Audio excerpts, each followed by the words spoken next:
Good morning. Let's continue talking about psychometric science. The SJ, or sensing judger in psychometric terms, is a person that prefers to see life in terms of the practical, measurable aspects of goal-oriented black and white things. Tradition, schedule, ritual, institutions. The self-concept words, percursi, for SJs are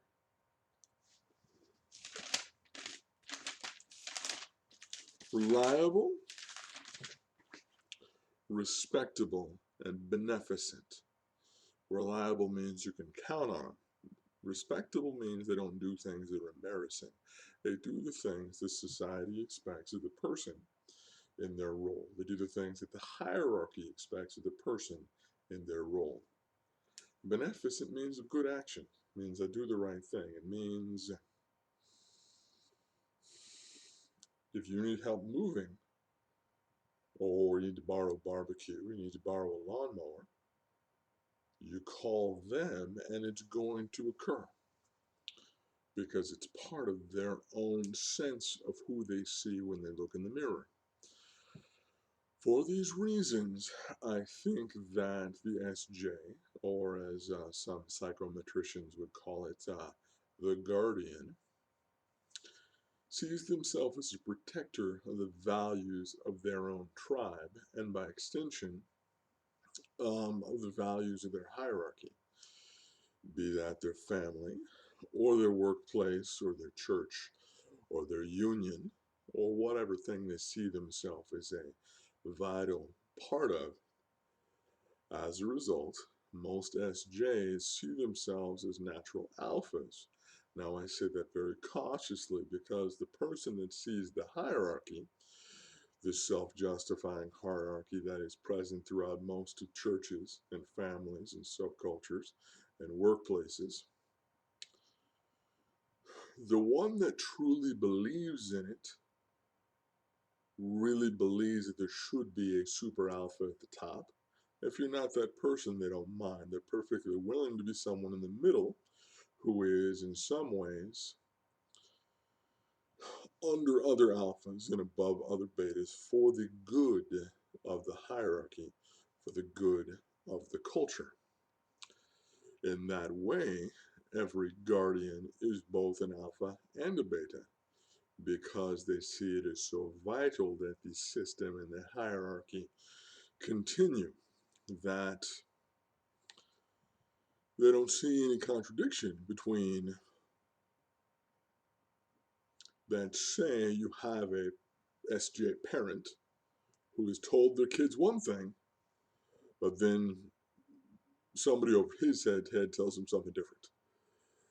That your loyalty to the hierarchy should be so great that you don't even notice those distinctions because the hierarchy is the important thing. Now, as a result, they tend to be dominant, competitive, and enforcers of rules. Now, a society may in fact choose who thinks should be its alphas, whether it's the old, whether it is male, whether it is female. Societies tend to pick who they think are supposed to most readily exemplify their leaders. We've got to really internalize the values of that hierarchy in such a way that it flows out effortlessly. You can learn, but as a result, if you're from that culture, you have a leg up. Um, Humans tend to see the tall as natural leaders. The people of Israel picked Saul when they could have had a David. Um, my country has generally, about 90% of the time, elected the taller candidate when running for president. There is one exception. Uh, I remember who it is. Do you remember who it is? Where a taller candidate lost. Generally, though, my nation tends to see taller as leader.